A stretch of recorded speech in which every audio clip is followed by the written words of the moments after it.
Assalamualaikum warahmatullahi wabarakatuh. Apa kabar anda semua? Saya mengucapkan ribuan terima kasih kepada anda yang sudi like, subscribe dan juga share channel kisah pengalaman seramku ini. Kemudian saya doakan anda supaya anda semua sentiasa sihat walafiat, panjang umur, murah rezeki dan terhindar daripada segala gangguan makhluk halus di kalangan jin dan syaitan. Sebelum kita memulakan kisah ini, marilah kita sama-sama berdoa semoga kita terhindar daripada gangguan makhluk halus di kalangan jin dan syaitan.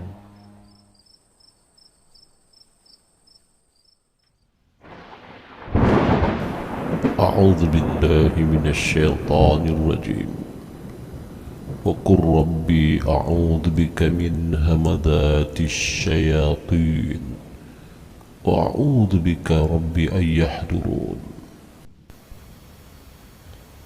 Dan katakanlah, wahai Tuhanku, aku berlindung kepadamu dari hasutan syaitan-syaitan, dan aku berlindung kepadamu, wahai Tuhanku, supaya syaitan-syaitan itu tidak menghampiriku. Kisah yang pertama ini adalah kisah pengalaman semalam berakan subscriber kita yang bernama Alim. Kisah pengalaman semalamnya berada di hospital. Ya, hospital daerah Sandakan. Kisah semalam, artinya kisah satu malamnya. Katanya, melanjutkan cerita bahawa pada pagi itu dia telah datang ke hospital untuk mendapatkan rawatan kerana dia merasa tak berapa sihat. Sebab sejak akhir-akhir ini katanya keadaannya lemah letih akibat ketika dia buang air banyak darah keluar. Ya, penyakit ini dia pun tak tahu apakah bawasir ke apakah, dia tak tahu. Sebab itulah Alim ini pergi ke hospital untuk buat pemeriksaan lanjut dengan doktor. Nak tahu juga dia kata apakah sakitnya ini. Ya. Pendek cerita, setelah dirawat oleh doktor, diperiksa, rupa-rupanya dia ini ada satu sakit yang dikatakan bawasir dalam, maknanya berdarah bagian dalam perut. Ya. Maka oleh sebab itu doktor ingin membuat pemeriksaan lanjut. Terpaksalah hari itu dia ditahan, hari itu juga dia ditahan ke hospital. Dia ditahan di wad laki-laki Hospital Sandakan. Seperti biasa ketika berada petang itu di wad hospital, ramailah para jururawat yang datang bersilih ganti untuk membuat pemeriksaan padanya, seperti ambil darah, cek suhu dan sebagainya. Bahkan ada juga doktor yang datang menengok apakah masalahnya pada petang itu. Ketika malam, rupa-rupanya jururawat ini dia bersilih ganti, dia ada shift.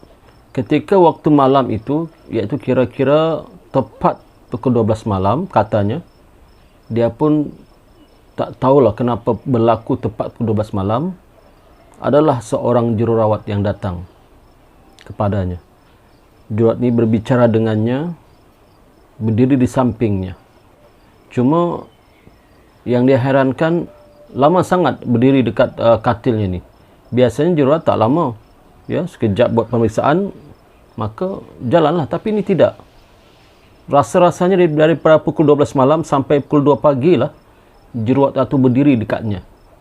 Di antara pertanyaan jururawat itu adalah, kamu dari mana? Kemudian, berapa umur kamu? Kemudian, apa sakit kamu? Maka Alim pun jawablah, saya daripada kampung sekian-sekian, umur saya sekian-sekian, dan sakit saya ini pun telah diketahui oleh doktor dan ada tercatat di situ, tempat rekod jururawat itu.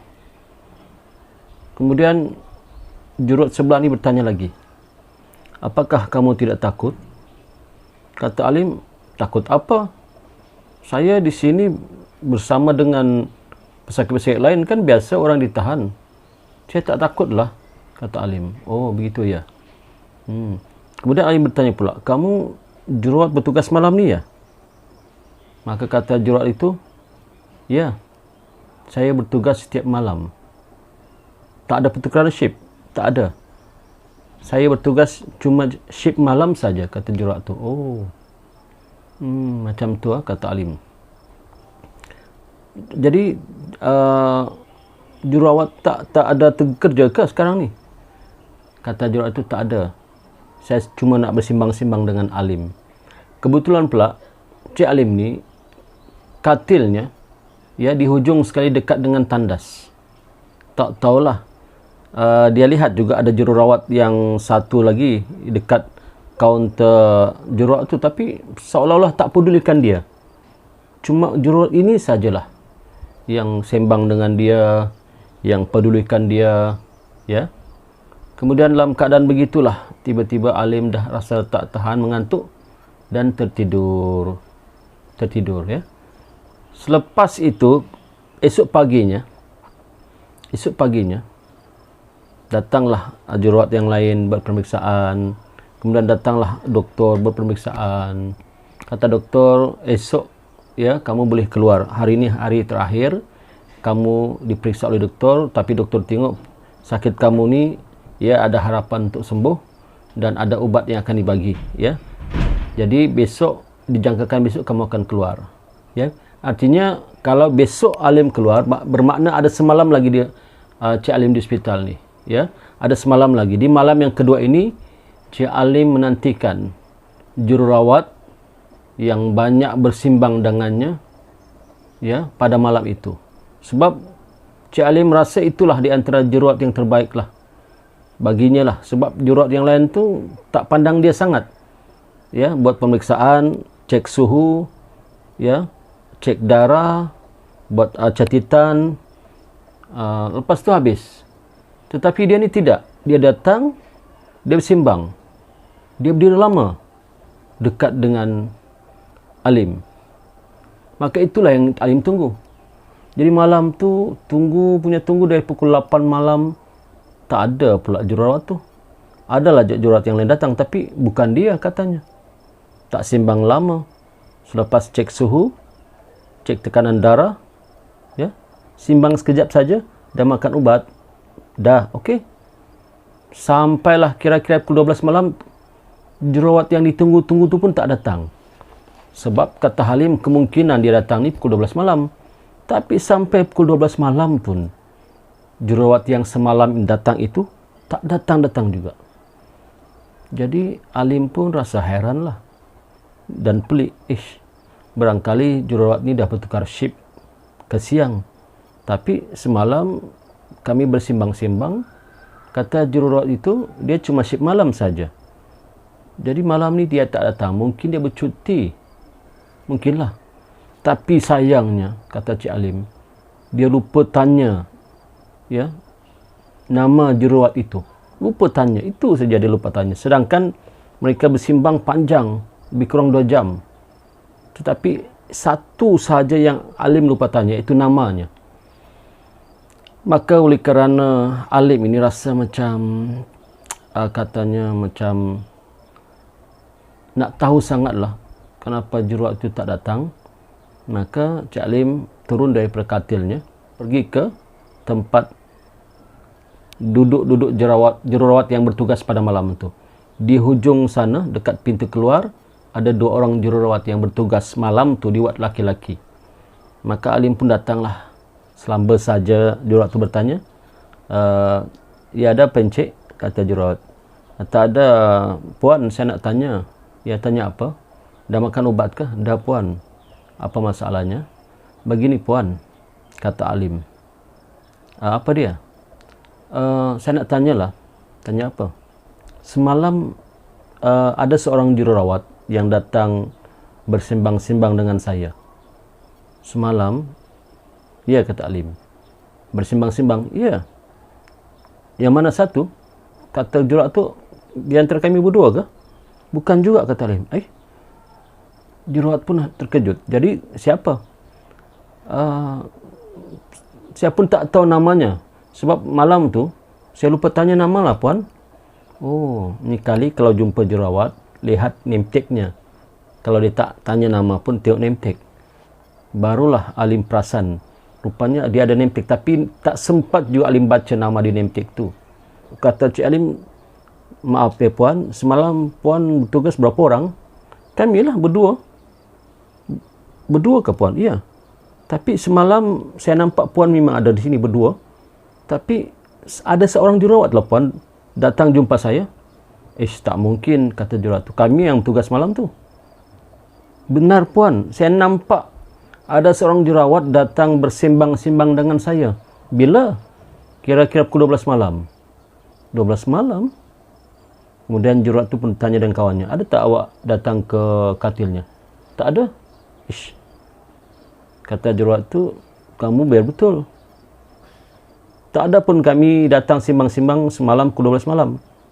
Semalam kami buat catatan, buat kerja di sini. Biar betul kamu, kata jurawat. Benarlah puan. Jadi kalau bukan puan semalam, siapakah jurawat yang datang ya dekat katil saya, berdiri di sebelah saya bersimbang-simbang dari pukul 12 saya tengok jam sampai pukul 2 pagi, sampai saya terlelap. Biar betul, kata jurawat. Ini satu misteri ni. Terkejutlah Alim. Siapa pula ni? Tapi sekejap ya, kata jurawat tu. Saya call teman saya sekejap ya. Maka jurawat tu pun call. Dia seperti ketua jurawat lagi, sister lah. Dia memakai baju biru, agak biru muda ya, yang agak lebih senior daripada jurawat ni. Kemudian datang. Kenapa? Begini sister. Ni kita punya patient ni tanya, semalam ada seorang jurawat datang jumpa dia. Kira-kira pukul 12 malam. Sedangkan malam itu kami cuma 2 orang saja yang tugas di sini. Iya ke? Kata sister tu. Ya. Baiklah, kata sister. Alim, benar ke kamu nampak? Benar sister. Benar ya? Benar. Saya nak cerita dengan kamu, kata sister itu, dan memandang juga staf nas yang 2 orang itu. Dia kata, hospital ini memang ada kejadian seperti itu. Selalu sangat terjadi. Bukan setakat kamu, bahkan di ward-ward yang lain pun ada berlaku seperti ini. Maksud sister apa? Kata Alim. Yang sebenarnya itu bukan manusia.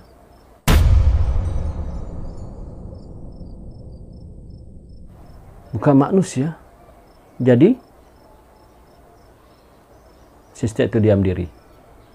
Kamu pikirkanlah sendiri, kata sister itu. Sesungguhnya memang di hospital ini, pengalaman saya yang dah bertugas lebih 30 tahun, bermacam-macam peristiwa pelik dan seram berlaku di hospital ini. Ada yang ternampak orang berjalan, ada yang ternampak nenek tua berjalan tanpa kepala, dan seperti kamu ternampak jururawat ya bersimbang-simbang dengan kamu. Yang sebenarnya saya ada tanya dengan pihak pengurusan agama, ustaz-ustaz yang bertugas di hospital ini juga. Katanya itu adalah jelmaan jin yang ingin mengganggu kamu. Hati-hatilah ya. Saya nasihatkan kamu, kalau kamu tidak mau diganggu oleh makhluk halus itu, kalau boleh kamu banyak bacalah doa. Doa-doa pendinding, doa-doa yang menyebabkan kamu dilindungi Allah Subhanahu Wa Taala. Kata sister ketua jurawat itu. Terkejut Alim. Hebat juga sister ni. Tak apalah, kata staf nasi yang 2 orang tu, kamu baliklah sana sebab besok kamu akan keluar. Dalam rekod ini doktor dah tulis besok kamu akan boleh keluar. Pergilah. Maka baliklah Alim ke katilnya dalam keadaan long lay dan terkejut serta pucat mukanya. Begitu lama saya bersimbang dengan makhluk itu, lebih kurang 2 jam. Rupa-rupanya dia bukanlah manusia, tetapi adalah jin.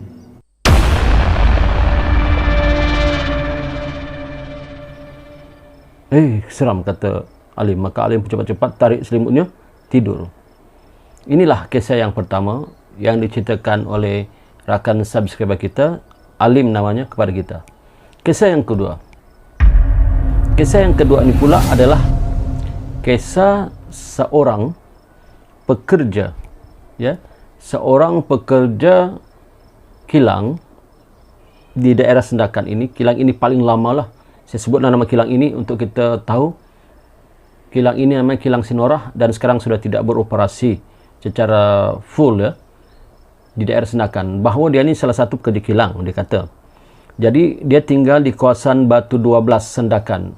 Di Batu 12 Sendakan dengan kilang ini agak jauh jugalah.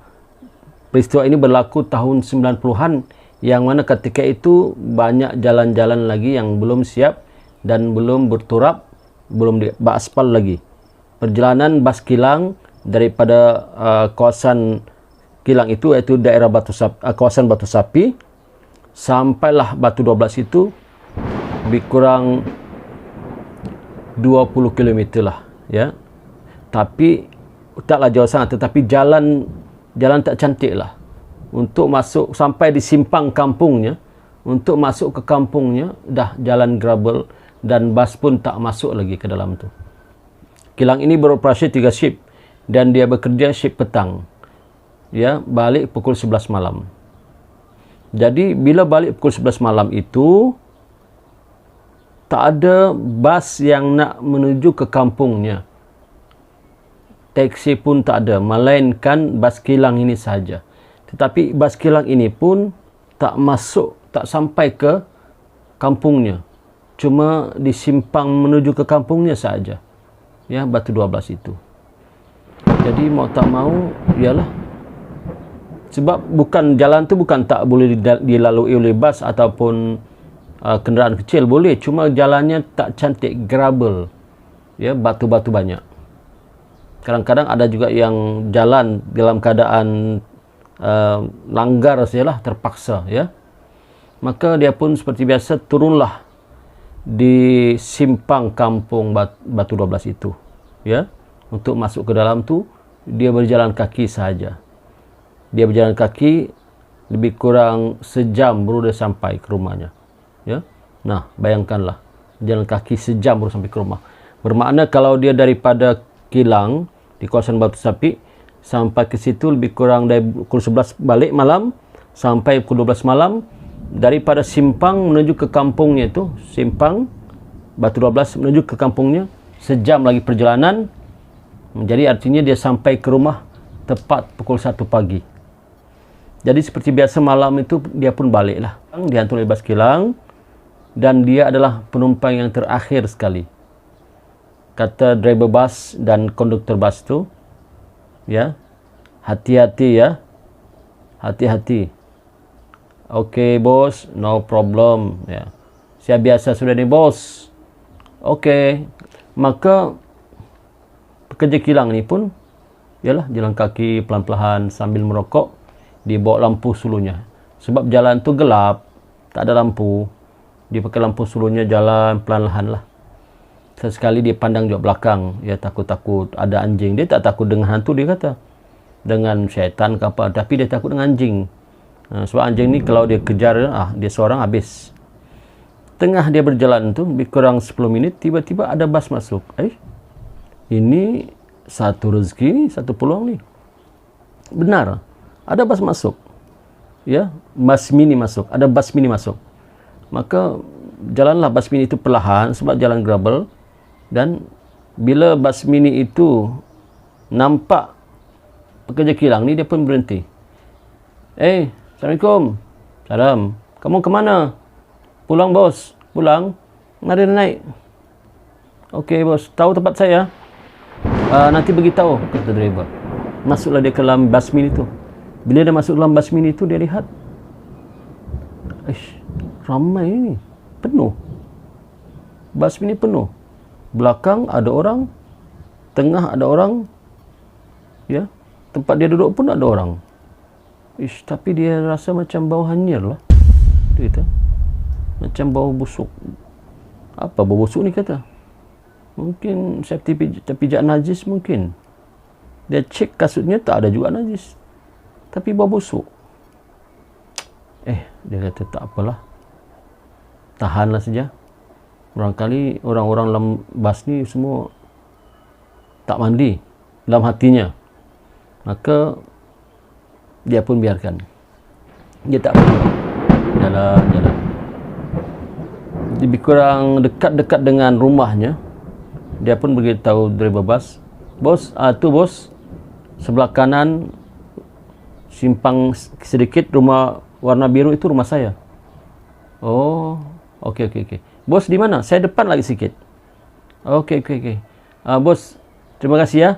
Kata dia bas tu, sama-sama. Ya, saya pun rasa terima kasih banyak-banyak sebab ada juga kawan saya lah.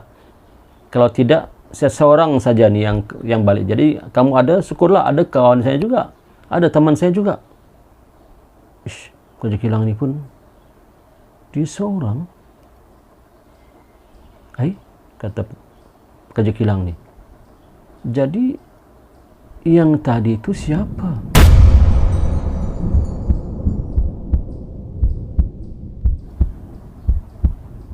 Kisah pengalaman seram. Kisah yang kedua, ya, kisah yang kedua yang dikirimkan oleh rakan subscriber kita bernama Ali, ya. Jadi saya harap para penonton sekalian terhibur dan juga dapat pengajaran ibrah daripada kisah ini, bahawa sekali kita melangkah, jangan lupa kita berlindung kepada Allah SWT dengan membaca doa-doa, ya, pelindung. Moga-moga kita terlindung daripada segala gangguan makhluk halus dan syaitan. Ya, sekian, jumpa lagi dalam siri akan datang. Assalamualaikum warahmatullahi wabarakatuh.